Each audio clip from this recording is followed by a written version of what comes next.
This is Rashida from Araya's Garden and Homestead, and wanted to give you guys an update. Been a chicken owner for a little over 8 weeks now. Still happy, but learned a lot. Wanted to share some things that I've learned, things I would have done differently, things I probably wasted money on, but still happy nonetheless. So let's get into it. Okay, so one thing I really wish I would have done differently is I would have chosen different waterers and feeders to use for the chicks. The ones I got, I thought I did enough research. A lot of people recommended them, but they pooped in the feeder a lot. They knocked the waterer over a lot, and that's like if it was halfway full, it still got knocked over, and then the bedding would get wet. I don't know if I had it set up incorrectly, but didn't work for me. But I had this waterer, and they would just stand on top of here and use the bathroom. And this was the feeder that I used. Same thing, they could stand on the top of here, and then just poop in the little holes. So it wasn't really as effective, had a lot of cleaning. So I ended up switching over to, let me get it, this waterer here. I think it's by, it's by Rent-A-Coop. Yes, it's by Rent-A-Coop. And it has a little nipple thing that has the peck for the water to come out. It could still leak a little bit if it's tipped over, but definitely a lot more effective with keeping clean water and not getting the bedding so wet. So now I'll go ahead and show you guys what I got feeder wise that I could have used from chicks as well, but I really love it now. And then I have another upgrade when they get a little bigger, but I'll show you guys what I have now for the feeder and the waterers. So this is what happens when I come outside and they haven't seen buttons on my jacket before.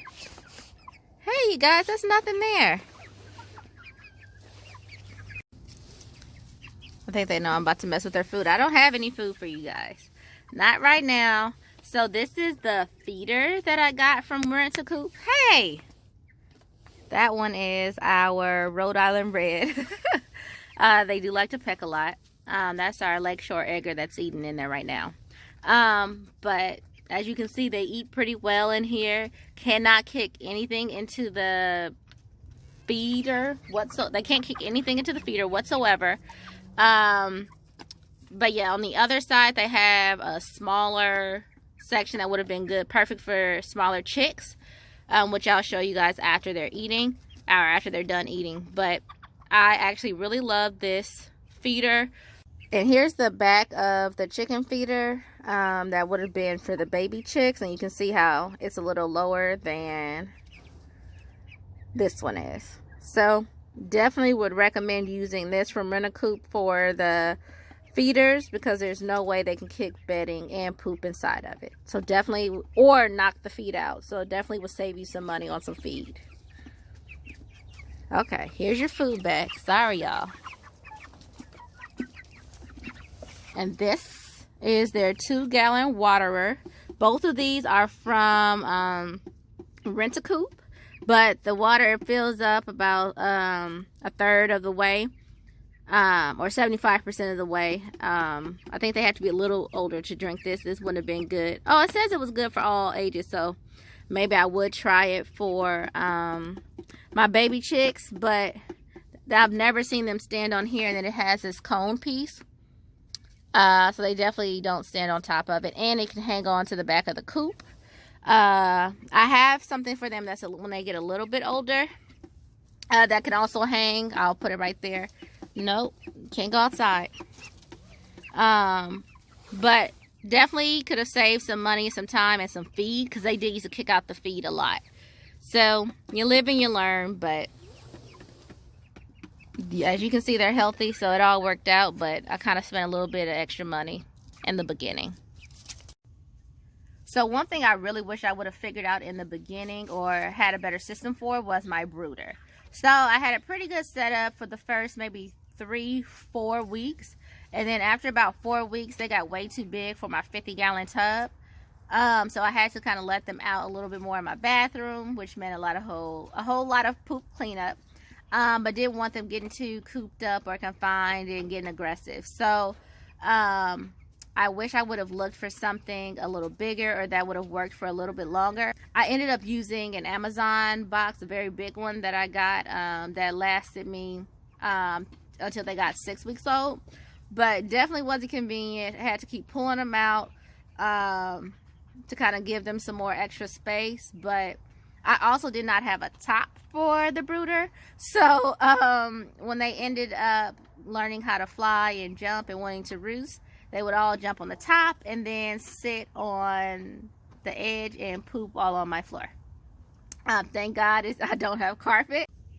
They hear a dog barking and everyone just froze. And Tia hopped up top. She said, "I'm not playing those games." It's literally like they're playing freeze tag.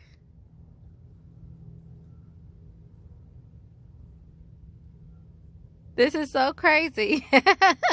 It's okay, y'all. It's safe. So I ended up using bird netting. Who was that? I think that was Tia that just flew out. I ended up using bird netting to cover the top of the brooder because, as you can see, they know how to use their wings. And next time I'll probably use like some hardware cloth and staple to some 2x4s, and hopefully that will work. But as you can see, it did the job, but that's something I could have done a little better. Definitely was not ideal. It worked, but I know I need a different brooder setup. In my defense, I am moving, so didn't want to kind of set up a whole lot in case I was going to be showing the house. But definitely think about what you have going on in your life so that you can make sure that you have a brooder setup that can take you at least to 6 weeks. Next thing I would have done differently is not wasting all of my bedding. So I knew that I was planning on doing the deep litter method when they got outside to the coop. But while they were inside in the brooder, I ended up throwing away a lot of the bedding. Like I said, I'm moving, so I didn't want to start a new compost bin and all that good stuff. But so I was throwing my bedding in the trash, especially, and I was changing it. I was changing the bedding a lot, and that was mainly because they kept wetting the bedding. But maybe at about 6 weeks old, I realized 5-6 weeks old, I was like, oh well, why don't you start putting the dirty bedding inside of the coop so you can kind of start your deep litter method early and not waste all of the bedding that you're throwing away.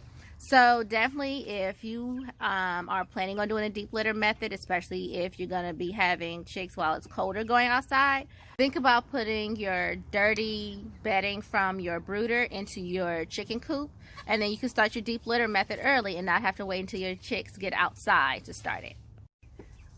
One of the issues that's still kind of giving me a little bit of anxiety, I guess, is the fact that I ordered the chicks in the fall, which meant they were going to be coming outside in the winter time. I live in Atlanta, Georgia, so we do get some freezing temperatures. I did not realize how cold it was because I'm typically inside of the house when it gets that cold. But they've had frozen water out here, so I have to come out I come out maybe about 2-3 times a day to make sure that their water is not frozen. Also was very concerned about the chicks because they came out at about 6 weeks just because they were way too big. But I can let you know how I transitioned them or kind of got them ready for the cold, and I feel like it's worked out pretty well. It was probably about a 2 to 3 week time frame that I used to try to transition them and get them to learn how to regulate their own body temperature before I let them just sleep outside in the coop. But that first day I was so nervous. So definitely would reconsider getting chicks if you're gonna have very cold temperatures or cooler temperatures, and you have to put them outside. You can't keep them inside the house for 8 weeks, 10 weeks because of the cold. So definitely I'm still a little nervous, partly because, you know, they're still like teenagers, so they still need a little bit of assistance. They're not full grown hens yet. I'm paying very close attention to how their behavior is, what they're doing, if they're running around, if they're staying in the coop all day. So definitely just make sure that you really consider when your chickens are going outside and have a plan for how to transition them if it's going to be cold. So one thing that really surprised me was how attached I got to the chickens. Like, they really feel like pets. And I don't think that was my goal initially. My thought process was you get the chickens, raise them for eggs. Once they get about 2.5 years, you can either give them to someone else who really wants them just for, you know, hen manure or pets, or cook them. Shout out to my Instagram community. They was like, even if you sell 2.5 or butcher 2.5 old 3-year-old birds, meat's gonna be pretty tough, so you probably would probably only want to use it for stew. So didn't know that, but either way, I wasn't planning on keeping them for that long, because I really wanted them for eggs. But we named the chickens. My kids are attached to them. I'm attached to them. So I definitely don't think that I know I couldn't eat them. I do have some people who are willing to take them once they kind of get past their prime egg laying stage, because I really do want chickens for eggs. But I know I'm probably going to keep about at least 2 of them, maybe 3. I'm a little attached to a couple, but I'll go ahead and introduce you guys to my pet chickens. All right, let's see how cooperative they're going to be. That is one of our golden buffs. That is Tamara. Oh, I think we're just witnessing some pecking. That barred rock right there, the black one, is Princess Tiana. That Rhode Island Red back there is Chloe. The white one is our Lakeshore Edgar, Yonsei. This other barred rock, that is Top Flight. And then the other golden buff on the left is Tia. The Lakeshore Edgar in the middle with a little mohawk, that is Dora, because she's our explorer. This is our other Rhode Island Red. That is Hallie. And then where's Henrietta? Oh, and then here is our buff Orpington. And her name is Henrietta. My sister-in-law named her. But that's all of my little backyard chickens. So as you can see, the sun's about to go down, so I'm going to go ahead and head inside. It's also very cold out here, but want to make sure I gave you guys an update and share some things that I've learned so far. Introduced you to them as little teenagers, but let me know what you guys think. If you guys have learned something, if you have any suggestions for how to make sure I have some healthy, happy chicks. You guys say hello, everyone. No coming outside yet. They love to escape, and then I have to chase them around, but there's a hawk and an owl behind my house. So definitely don't want them to become prey. Another thing that I've really found in my first 8 weeks of like keeping chickens is the amount of support that you have, whether it's from YouTube, whether it's from online research like Googling, Instagram. If you look at my page at Araya's Garden, you'll see some of the cool people that I follow, one of which wrote one of my favorite books, Beginner's Guide to Raising Chickens, and it's by Anne. And this kind of really got me through some of the initial first steps and jitters and all that good stuff. So definitely utilize your community. I'm just really excited, and I'm so happy that I decided to get chickens.